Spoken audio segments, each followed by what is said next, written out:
उत्तर प्रदेश की राजधानी से एक सनसनीखेज खबर सामने आ रही है जो मड़ियाव थाना क्षेत्र की है। नमस्कार, मैं अमित कश्यप और आप देख रहे हैं हंगामा टाइम्स।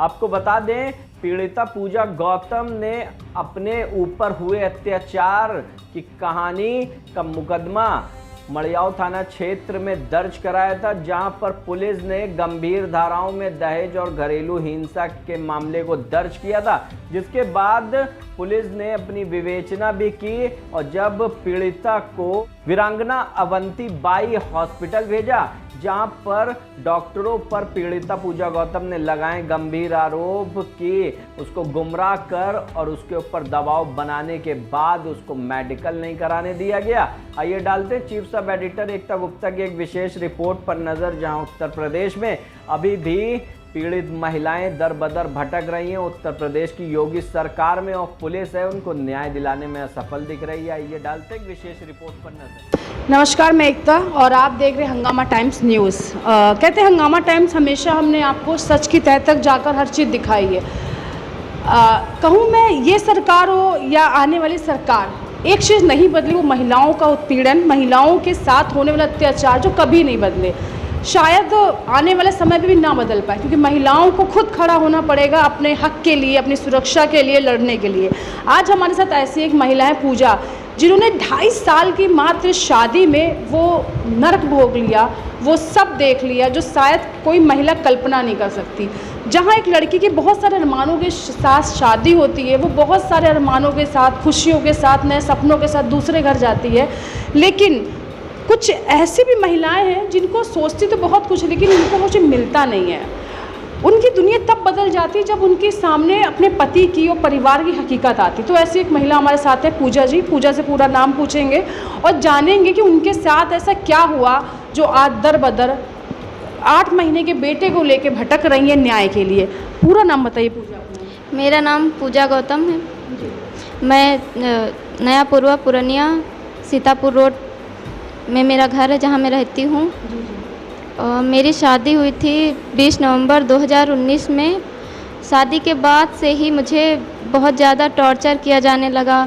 घर पे मेरे ससुराल में पति द्वारा और सास द्वारा मुझे बहुत ताने मारे जाते थे। मुझे पति मेरे बहुत मुझे मारते थे दहेज को लेकर के, कि मुझे मेरे परिवार वालों ने दहेज कम दिया है। कि अच्छा, शादी के कितने दिनों बाद दहेज की डिमांड होने लगी और कैसे आपको पता चला कि जो आपने सपने देखे थे परिवार के, अच्छे परिवार के, वो नहीं? कब पता चला, कैसे डिमांड? लगभग 1-1.5 महीने बाद से ही मुझे पता चला कि वो लोग मुझे बहुत मारते हैं, ये परिवार अच्छा नहीं है। सास भी ताने मारा करती थी खाने को लेकर के या दहेज को लेकर के, कि तुम्हें क्या दहेज में क्या मांग? उन्हीं की मांग थी कि LCD TV दें और फिर उन्हें बुलेट चाहिए थी, बुलेट दे, और उन्हें अपना खुद का रोज़गार करने के लिए उन्हें पैसे भी चाहिए। अच्छा, शादी से पहले कोई डिमांड रखी थी? नहीं, शादी से पहले तो ज़्यादा नहीं कहा। उन्होंने कहा कि आप जो भी देंगे हम उसमें सहमत हैं। उसके बाद डिमांड करना शुरू? उस शादी के बाद जब उन्होंने देखा कि ज़्यादा कुछ नहीं दिया है, तो उन्होंने अपनी डिमांड शुरू कर दी कि मुझे ये चाहिए। शिकायती पत्र में आपने अपने जो ससुर हैं, अपने पिता, जो आपके पति के जो पिताजी हैं, उन पे भी कुछ आपने लगाया है इल्ज़ाम? जी, मेरे ससुर ने मुझे नहाते वक्त मेरे साथ अश्लील छेड़खानी की थी, जिसकी वजह से मैं चिल्लाई और मैंने अपने पति से शिकायत भी की कि मेरे ससुर ने, पापा ने मेरे साथ बदतमीजी की है। तो मेरे हस्बैंड ने मुझे सपोर्ट नहीं किया। उन्होंने मुझे अश्लील साबित करके मुझे घर से निकाल दिया। मुझे मारा भी और मुझे बहुत मारा और घर से निकाल दिया। मेरा 8 महीने का बेटा था उस टाइम पे, उन्होंने उसको ले लिया हमसे। तो यानी कि जब आपके ससुर ने आपके साथ गलत हरकत की, तो जिसका विरोध आपने किया, अपने पति को बताया, तो उन्होंने आपका सपोर्ट नहीं किया, उल्टा आपको मारा? बिल्कुल भी सपोर्ट नहीं किया। उनका कहना था कि उनके पापा ऐसा नहीं कर सकते, तुम बहुत बदतमीज़ अश्लील हो, और बिल्कुल भी मुझे सपोर्ट नहीं किया और मुझे बहुत मारा उस दिन और मुझे घर से निकाल दिया। अच्छा, आपने शिकायती पत्र में अपने पति के ऊपर कुछ गंभीर इल्ज़ाम भी लगाए हैं और साथ में ये भी कहा है कि वो मारपीट भी करते थे, कुछ गंभीर इल्ज़ाम लगाए हैं, तो वो क्या है और किस तरह से आप उनको देख रहे हैं, क्या कहना चाहिए? मेरे साथ अप्राकृतिक मैथुन करते थे मेरी फ़ोटो बिना कपड़ों के मेरी फ़ोटो खींच रखी थी मोबाइल में। उसको लेकर के मुझे डराया धमकाया कि अपने घर पे बोलो कि मुझे दहेज दें। अच्छा, यानी कि अपनी पत्नी की अश्लील फ़ोटोज़ वायरल करने की आप धमकी दी आपने? हाँ, बोले धमकाते थे कि ये अगर अपने दहेज की मांग अपने घर पे नहीं बोलोगी दहेज को लेकर के, तो मैं तुम्हारी फ़ोटो सोशल मीडिया पे वायरल कर दूंगा। बदनामी के डर से हम चुपचाप सब सहते रहें, मार भी खाते रहें, पर मैंने अपने घर पे नहीं बताया क्योंकि मेरे पिताजी नहीं हैं इस दुनिया में। यानी कि आपने इसीलिए घर में नहीं बताया क्योंकि पिताजी आपके हैं नहीं, माँ हैं, तो आप सब कुछ ऐसे सहती रही। तो ये मतलब आप घर में रही, वो आपके साथ इतना सब गलत कर रहा था, कभी आपने आवाज़ उठाई? जी, कभी नहीं उठाई। मुझे लगा कि आप शायद सुधर जाएं, आप सुधर जाएं, पर जब हद से ज़्यादा हो गया, जब मुझसे बर्दाश्त नहीं हुआ, तब मैंने ये कदम उठाया।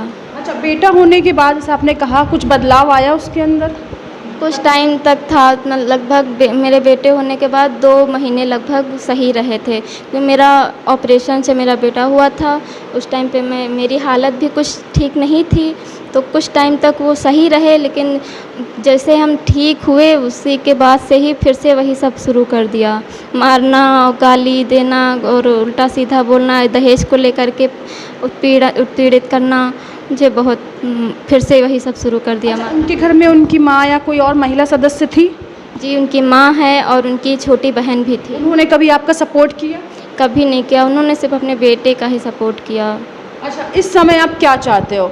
इस सरकार से क्या चाहते हो? पुलिस प्रशासन से क्या चाहते, क्या मांगे आपकी? क्योंकि आपने कहा कि जो उसने आपके साथ शारीरिक जो आपको कष्ट दिया है, तो वो आप मेडिकल के लिए भी गई थी, तो वो क्या है जो आपने लिखा है? जी, पुलिस द्वारा बयान के बाद मुझे मेडिकल के लिए ले जाया गया।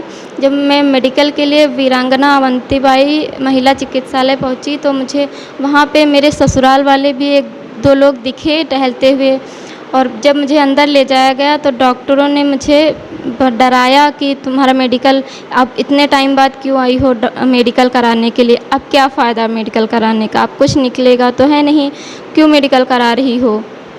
तो मैं डर गई और मुझसे ज़बरदस्ती ये लिखवा लिया कि मैं अपना आंतरिक परीक्षण कराना नहीं चाहती हूँ, और मुझसे साइन भी करवा लिया।